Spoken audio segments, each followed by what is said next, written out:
Good evening and welcome to Ignite News on 6 at 6. It's Monday, August 11th, 2025. I'm Rihanna Nakram. Thanks for joining us. Here are the headlines. Over the weekend, PPC, APNU, and AFC unveiled key plans, promising growth in farming, social security, and community development. Visitor arrivals in Guyana surged 18% in early 2025. Hundreds of students in Berbice graduate with regionally recognized qualifications. And Government's Learn to Swim program teaches vital skills and builds confidence in Region 6. With elections just 3 weeks away, the campaign trail is heating up. On Friday and over the weekend, the People's Progressive Party Civic took its message to Wakenham in Region 3, Bath in Region 5, Quarantine in Region 6, and Bartica in Region 7. At a well-attended and lively campaign in Wakenham, President Dr. Irfan Ali promised residents of the Essequibo Island that a new PBC government will focus on empowering households. The next phase of development is about wealth creation at the family level, wealth creation at the community level, wealth creation so that more money comes to the island of Wakenham, more money stays in your family pocket, that every young person will have a job of dignity, that our pensioners would live a life of dignity. In Quarantine, Vice President Dr. Jagdio said the government plans to unlock 100,000 acres of farmland in Berbice. This is part of a 5-year strategy to boost agriculture in the region. Right here, we have 26,000 acres at Skelton, the old Gaisuko project, and we have maybe another 40,000 acres among some of the co-ops in the Crabwood Creek area. We intend to build a road from Molson Creek all the way to Oriella to open up more lands and then get all of these lands into agriculture. All of it, open up about 100,000 acres of land right here. Over in Bartica, Dr. Jagdio, also the party's general secretary, highlighted the government's achievements over the past 5 years. He maintained that the PBC delivers on its promises, including support for community service workers, CSO. 2,000 Amerindians were fired as soon as they got into office. They lost their jobs. Today, we promised to rehire those Amerindians. Now we have nearly 5,000 Amerindians who are working for the government of Guyana under those programs. Jagdio shared that the CSO program expanded to 2,500 participants in 2022, with more than 660 receiving specialized training.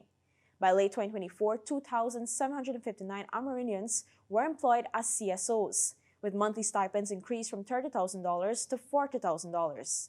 Still in Bartica, President Ali said that if re-elected, the government will build major bridges at Krubakari and Puruni. This will cut travel costs and open up the region for trade, commerce, and tourism.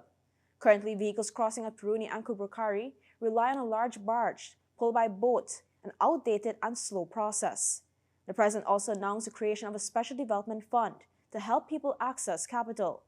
At Bath, Region 5, he told a large crowd that families led by single mothers will receive special tax incentives. Two prominent Muslim scholars from Region 2, Sheikh Fayud Muhammad and Maulana Yunus McLennan, have endorsed President Dr. Irfan Ali for a second term. They praised his leadership, vision, and service to all Guyanese during a press conference at the Anwar Jaina Masjid on Sunday.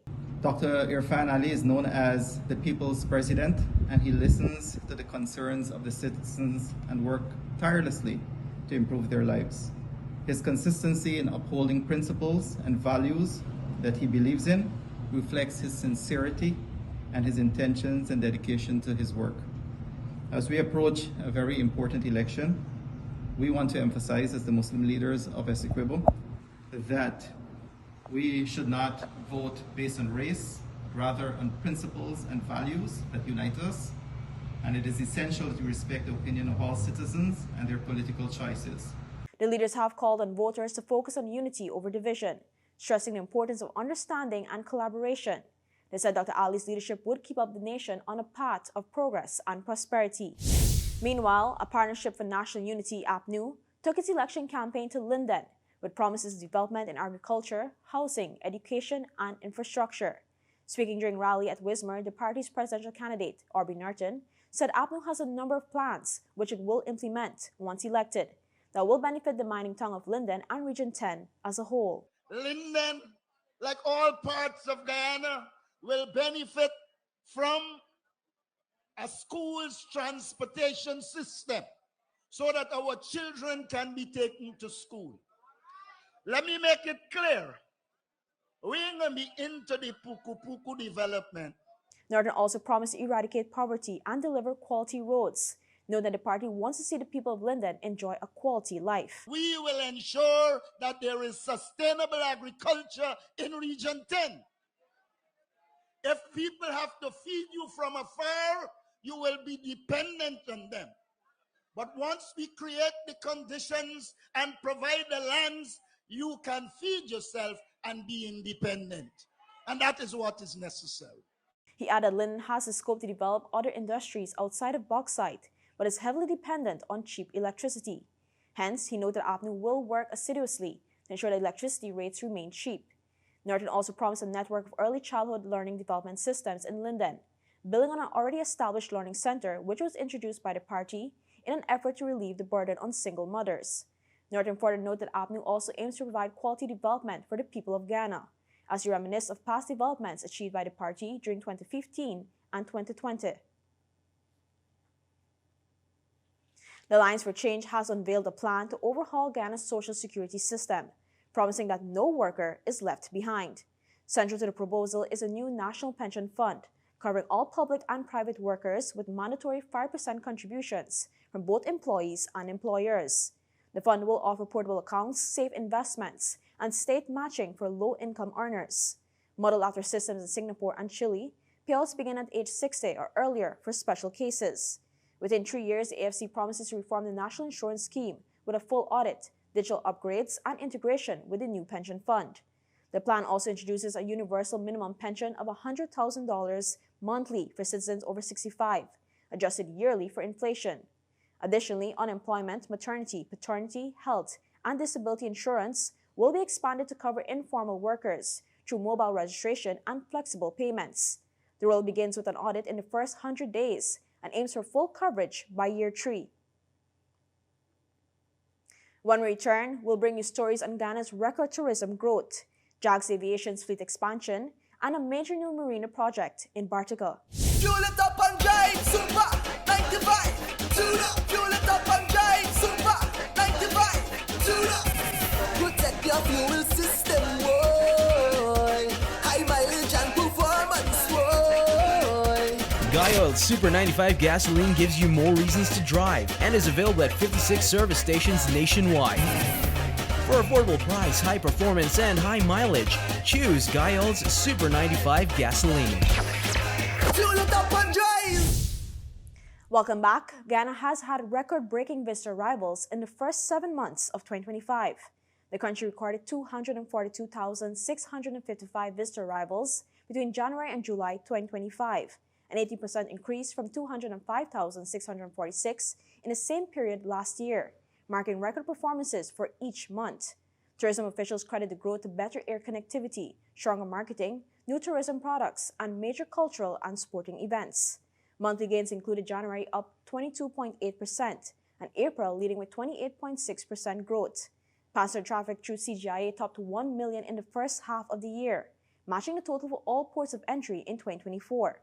In total, the Ministry of Tourism, Industry and Commerce reports that the Chadijiga International Airport handled 168,582 arrivals, followed by Eugene F. Correa International with 63,250, Latin with 4,483, and Molson Creek with 6,340. The United States led source markets with 100,331 visitors, or 41%, followed by the Caribbean with 76,247, Canada with 17,783, Latin America with 17,263, and Europe with 14,079. Jags Aviation Inc., part of the BK Group of companies, has added 2 Tecnam P-2012 traveler aircrafts to its fleet. The launch happened Friday at the Bradley Hangar at Eugene F. Correa Airport, marking a new chapter in regional aviation. These 9-plus-seater planes are built for short runways and designed to serve Ghana's unique geography, from busy coastal cities to remote hinterland airstrips. Jags says this isn't just fleet expansion, but an investment in the country's connectivity. At the launch, Jags Chief Operations Manager, Captain Carl Rodney, said the aircrafts meet high standards for pilots, reliability, versatility, and passenger comfort, perfect for Ghana's growing tourism demand. Public Works Minister Juan Edgil called it a great day for aviation. Today is a great day for aviation. It's a great day in seeing things that were spoken about, discussed, planned, face off the challenges are now a reality.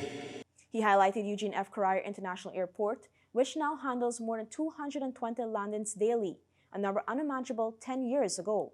Minister Edgil also announced a new order allowing Jags and BK International to operate at Bartica's airstrip, which will be upgraded into a modern aerodrome to boost tourism.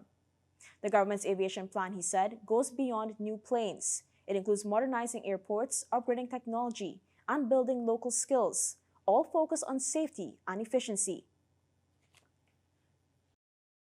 Still in the tourism sector, Bartica's waterfront is set for a major transformation, with the government announcing a second phase of development featuring a state-of-the-art tourism marina.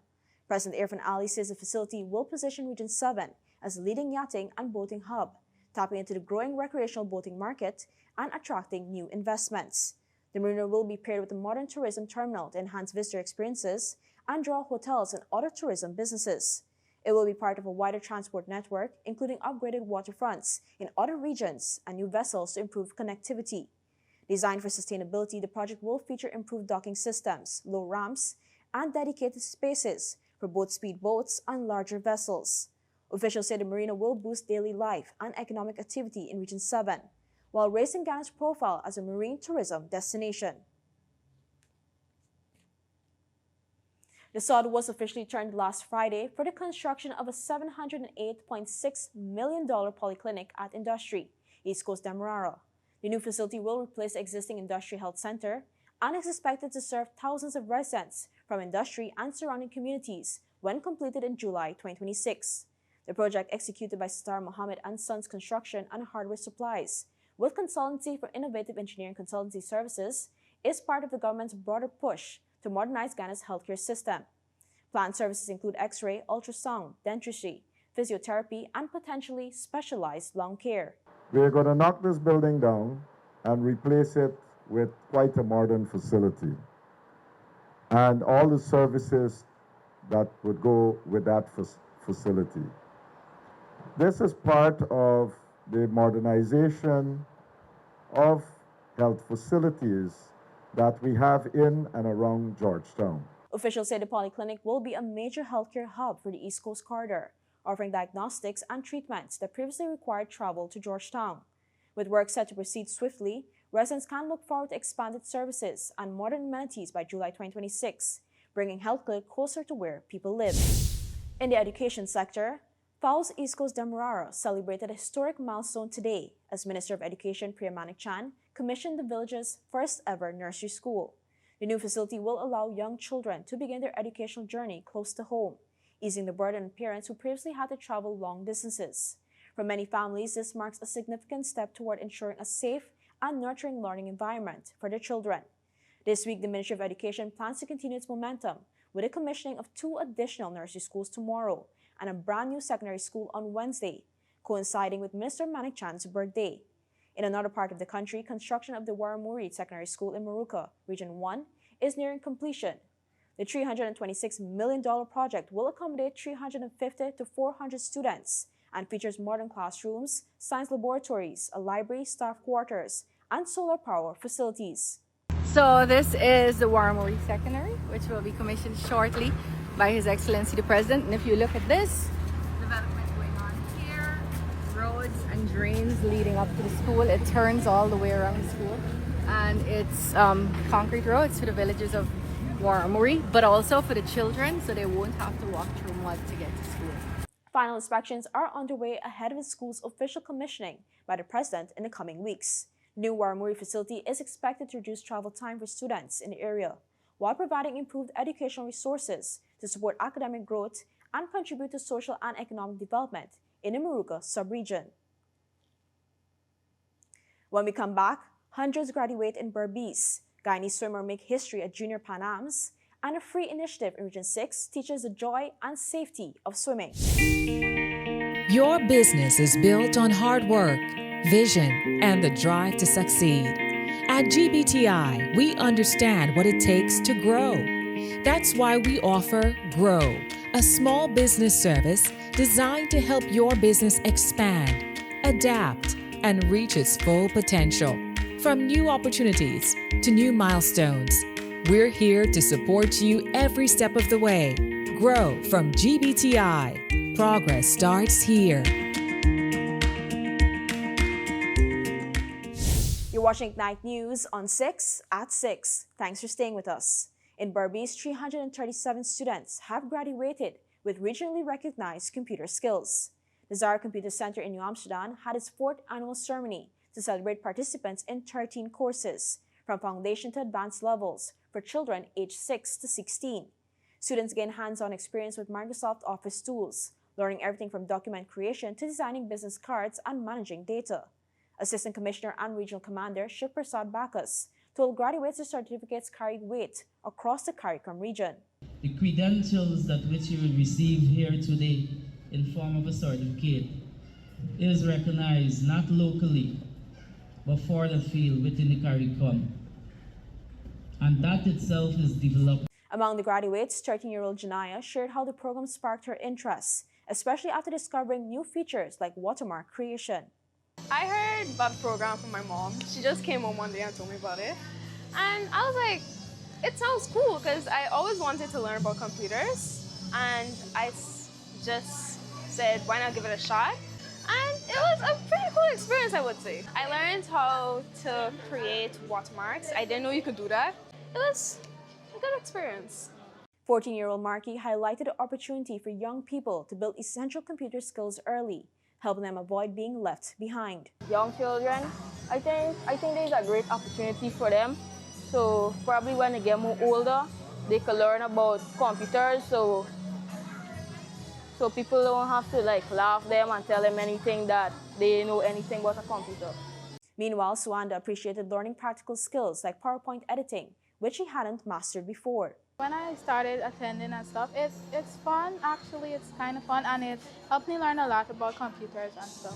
So basically, they taught us about PowerPoint and Microsoft Word. Basically, I never knew how to use the PowerPoint that well. The editing and of words and stuff. Yeah, I learned a lot about that.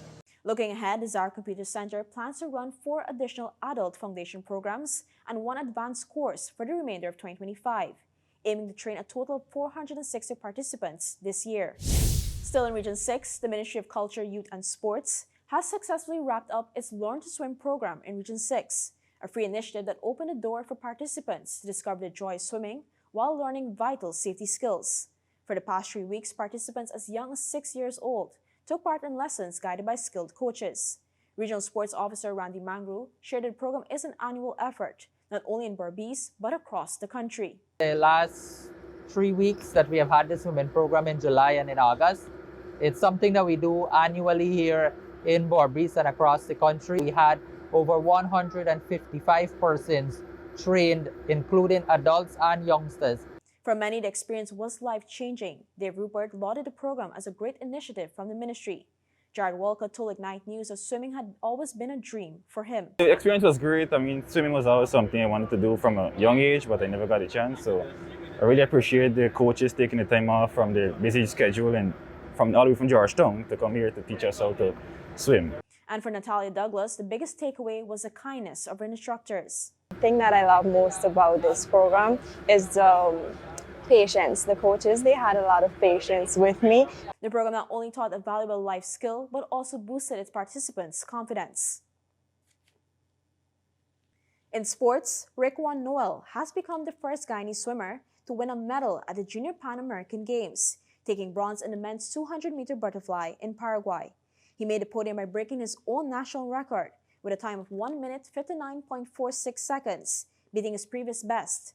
Brazil's Gustavo Francisco won gold in a games record, while Gabriel Mora secured silver. Noel is also just the second Guyanese athlete to medal at the event since his debut in 2021, following Chantoba Bright's triple jump silver. His campaign isn't over. He'll compete in the mixed 4x100-meter relay and the 100-meter butterfly heats on Monday morning. Crystal Palace have lost their appeal against being kicked out of the Europa League and will instead play in the Conference League this season. The Court of Arbitration for Sport upheld UEFA's decision, which also confirmed Nottingham Forest's promotion into the Europa League in Palace's place. The ruling comes just a day after Palace beat Liverpool on penalties to win the Community Shield. Palace qualified for Europe by winning last season's FA Cup, but were punished for breaching UEFA's multi-club ownership rules. Former part owner John Textor was also majority owner of French side Lyon, who have qualified for the Europa League.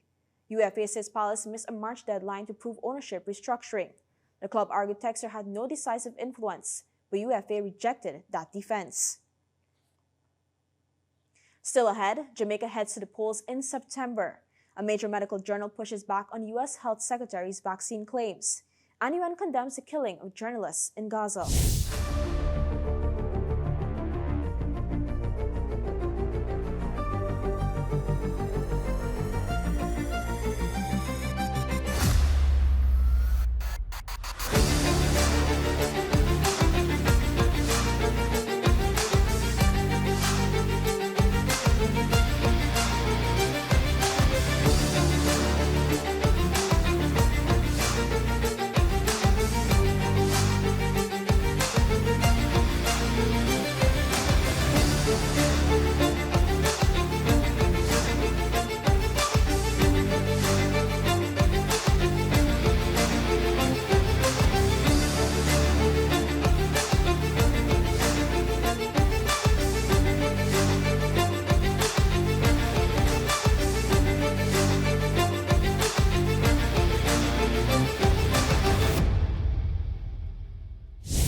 Welcome back. In Jamaica, Prime Minister Andrew Holness has set the date for the country's next general elections. Speaking last evening to thousands of flag-waving, bell-ringing supporters in Halfway Tree Square, St. Andrew, Jamaica Labour Party leader said elections will be in September. I now declare that nomination day will be Monday, August 18th.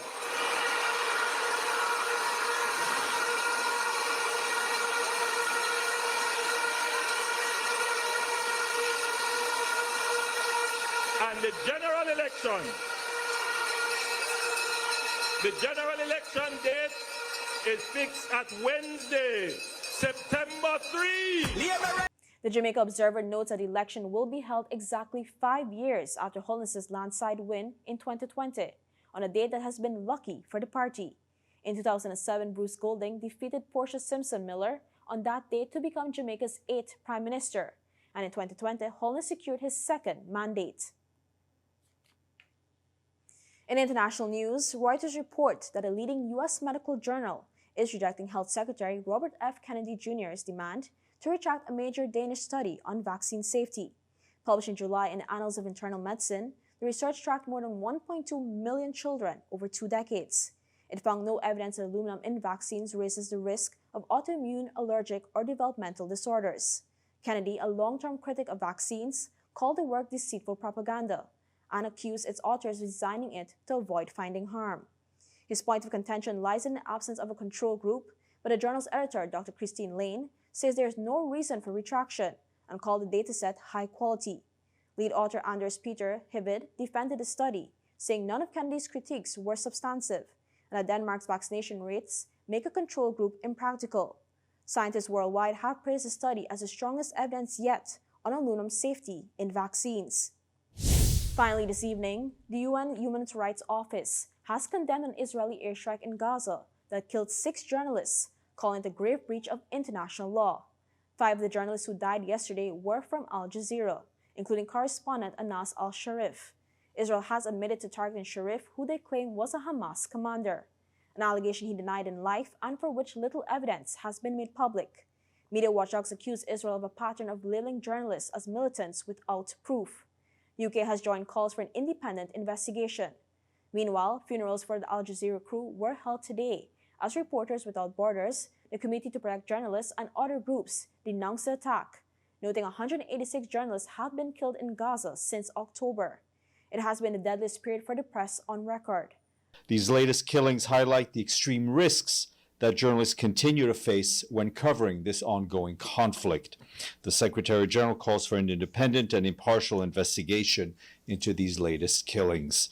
At least 242 journalists have been killed in Gaza since the war began. Journalists and media workers must be respected. The UN is demanding safe, unhindered access for journalists to report from Gaza, where humanitarian agencies warn famine conditions are already unfolding. And that's all for this edition of Ignite News on 6 at 6. For more stories, visit ignitenews.com or follow us on social media. Thanks for watching. I'm Rihanna Nikram. See you tomorrow for more Ignite News.